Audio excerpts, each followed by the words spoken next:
MINSAE, The Dark Kingdom by Jennifer Sparkman. Interior, Fireflies Club, night. Super, North Carolina, September 1942. The air is light and airy with soldiers dancing with scantily dressed burlesque dancers on the floor. A summer breeze flows through the club. A piano player plays a jazzy ragtime beat. To the front is a wooden stage with a trapeze swing on stage right. In the back, the bartender keeps the rhythm to the music while making drinks for the men. The burlesque dancers walk in their high heels while delivering drinks to the other soldiers. They smile and laugh with the men. Other burlesque girls are sitting with soldiers in intimate booths along the brick walls. On the wall by the bartender, a sign reads, Fireflies, established 1920. On stage, May, an older woman with white face makeup and rosy cheeks, tap dances with her cohort, Abigail. May and Abigail finish their tap number and run back off stage. Abigail returns walking on a large sphere. May is walking next to her, holding a sparkly baton. A fairly large wooden sign drops from the ceiling to the stage. It reads, Birdie's Peep Show. Now for the main entertainment. I would like you to welcome Ms. Birdie tonight and her lovely companion, Chester. May claps to cheer on her fellow cohorts onto the stage. Julianne, aka Birdie, wears a sparkly blue and white bodice and holds two large feathers to cover her body. She shuffles on stage with her tap shoes. Right behind her is companion Chester Hugh. He's Julianne's boyfriend in his 20s. His outfit consists of red sparkly pants and tap shoes. He also shuffles on stage. Julianne stands right in front of May and Abigail and flaps her feathers seductively towards the audience. Chester Hugh entices the audience to cheer Julianne on. He dances to the music. The naval officers cheer with delight. The lights black out. Birdie is left on stage alone with Chester Hugh. The spotlight hits Birdie. She sits with her knees on the floor. Her feathers flap slowly and rhythmically with the music. Chester Hugh takes Birdie in his arms. They do a dance tap routine. When the music ends, Chester Hugh does a bow and taps off stage. She slowly does a striptease. The officers holler in enthusiasm. Birdie makes her way onto the trapeze swing. Birdie swings her legs out and the officers throw money out onto the stage. She swings higher, spreading her legs around to do different tricks for approval from the men. Interior, family home kitchen, morning. Pictures of eggs, chickens, and a farmhouse hang on the wall. Ella, 50s, makes coffee at the stove. She has her hair in a bun and wears a pink robe with roses embroidered on it. Margaret, 12, puts her nose up to the oven. Muffins rise inside the lit oven.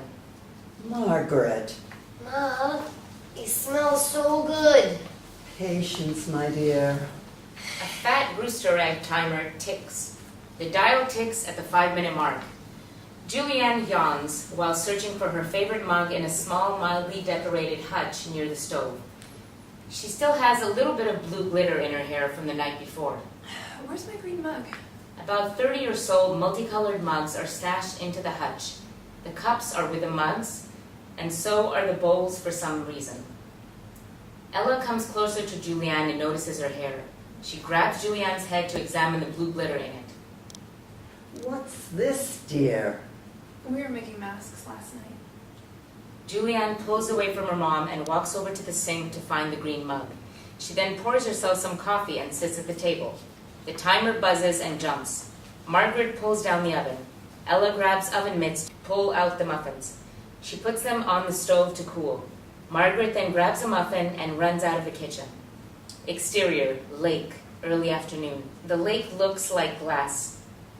No boats are around by the dock. It's a picturesque summer day. On the edge of the lake sits a giant tree that has an old tire swing tied to it. Tommy, 15, drops his towel, throws off his shirt, runs over to the tire swing and jumps into the water. Julianne and Margaret are his sisters. Hugh also jumps onto the tire swing and cannonballs into the water. Margaret and Julianne very carefully dip their feet into the water. Julianne decides the water's too cold and lays her towel out on the dock nearby. Chicken. The sun is so much better, dear brother. Julianne finds her sunglasses from her bag and puts them on. What about you, Margaret? Margaret pauses for a moment, deciding whether to go in. After the moment is gone, she just goes for it and dives into the water. The three of them all play for a bit in the water. Then Margaret gets out of the water and jumps on the tire swing and then twirls back in. Hey, sweetie, you coming in? Julianne looks over at Hugh laying on the sand. Not unless you come get me. Hugh accepts his challenge and hops onto the deck. Julianne gets up and starts running toward the tire swing. She gets on it and jumps off. Hugh follows her behind. Once in the water, Hugh kisses Julianne behind a pole near the deck. While they're kissing, both Margaret and Tommy hop out of the water and sneak onto the deck, watching them. Hugh and Julianne sitting in the lake. First comes love, then comes marriage, then comes baby kiss. Julianne blushes. You saw nothing. Nuh-uh. Oh, Tommy whispers something into Margaret's ear and she laughs. Margaret starts to hum a little ragtime jig. She plays the damsel in distress and gets Julianne's towel and wraps herself in it. Oh no! Somebody save me! The tiger should be back any minute! Tommy then works on his Charlie Chaplin impersonation and mimes his way into helping Margaret. He puts his hands up to his face and pretends he's holding binoculars. Margaret gets one of her hands free and starts waving at Tommy. Tommy hobbles over to Margaret, but then does a fake fall on the ground. I wish my dad could see this. He's been gone for so long. this is what the military doesn't understand. Life happens when people are away. I'm glad I've been able to avoid joining up. Well, it's swell that you're here. And I wish my dad had gotten to meet you. Do you really think you would have approved of me? Sure you would. Unless he found out you work with me. Margaret is still waving her hand out, play acting she's in danger. Tommy gets up and frees Margaret from danger. Tommy and Margaret both bow. Julianne and Hugh clap. It's been over a year since he's been gone. I hate this war. You don't need to say that twice. Was it hard immigrating to America? No, in 1936, nobody expected a 19-year-old from Germany to be violent. I mean, the Great War was over and I wasn't a threat. Jules, do you have any sandwiches in your bag? No, darling. We'll have to make some back at the house. Julianne takes Hugh's hand and they swim to the shore. Come on, kids. I'm not a kid. Come on, Tommy. Let's go have lunch. Exterior, circus tent, afternoon. Carts, trailers, carriages, horses, and circus people scatter about on a large open field. Everyone is busily building tents and setting up the circus. Others are setting up small-scale rides, such as a Ferris wheel and a funhouse. Certain carriages were for fortune-telling. Some of the carts were holding the lions, elephants, and horses. At the front of all of this commotion is a short, fat man, mid-50s, named Herman, that is on a rickety ladder hammering a signpost to the ground. Herman has a black tattoo over his face in the shape of a bird's wing. His wife, Ravenna, mid-50s, stands below trying to help him place the sign in the perfect spot. Her clothing consists of a red and black dress with matching pointy red shoes. Black tattoos line parts of her arms, legs, and face. Her tattoos consist of winged creatures. On her face, she has 2 feather tattoos right above one of her eyes. You lard. It's crooked. Move it slightly right. Herman moves it toward his right. The post is now crooked and facing off center. There. No, my right, darling. Ravenna hands him the parchment to then attach to the signpost. Herman then attaches the parchment. Finally. Insert sign. Auditions for high-flying acrobats, dancers, lion tamers, juggling clowns, musicians, flamethrowers. Time, Thursday, 12 to 5 p.m. In the distance, Julianne and Hugh eye the posting. They walk up to greet Ravenna and Herman. How do we sign up for auditions? Ravenna turns around and answers Julianne. Oh, hello, my dear. There's no sign-ups. You just need to show up. What are you two going to be auditioning for? We're tap dancers, and I do a trapeze act. This is my boyfriend Hugh, and I'm Julianne. Nice to meet you, Hugh. Herman and Hugh shake hands. Julianne, is it? Have we met before? No, I don't think so. Unless somehow you've seen me dance. You've never been out of state? Say Texas? Darling, she said no. Just let her be, Anywho, just show up and we'll watch your act. Exterior, ship dock, evening. Robert, 50s, overlooks the dock and smiles at the families greeting the sailors coming home.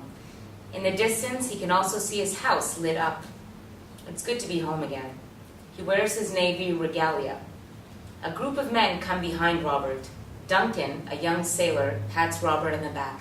You smell it? I'm so glad to be home. Tim, another young sailor, stands next to Robert. Seeing as we don't have a greeting party, Harry, a young sailor as well, walks up with George, the ranking officer of the two younger ones. Gents, let's go to Fireflies. Robert looks at him a moment and then at his watch. I could go for a little dancing. Interior, Ravenna's trailer, later. Ravenna searches frantically for a large book. Books surround the small trailer and old photos from her past are put up in random places. Insert photos. Pictures of Herman and Ravenna in costumes standing with their prize lion. Other photos of a castle in a mysterious land. One other sits close to Ravenna's vanity is a picture of her and her son.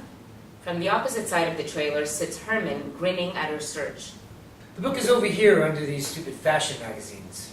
She glares at him, showing her teeth, and struts over to where the magazines are.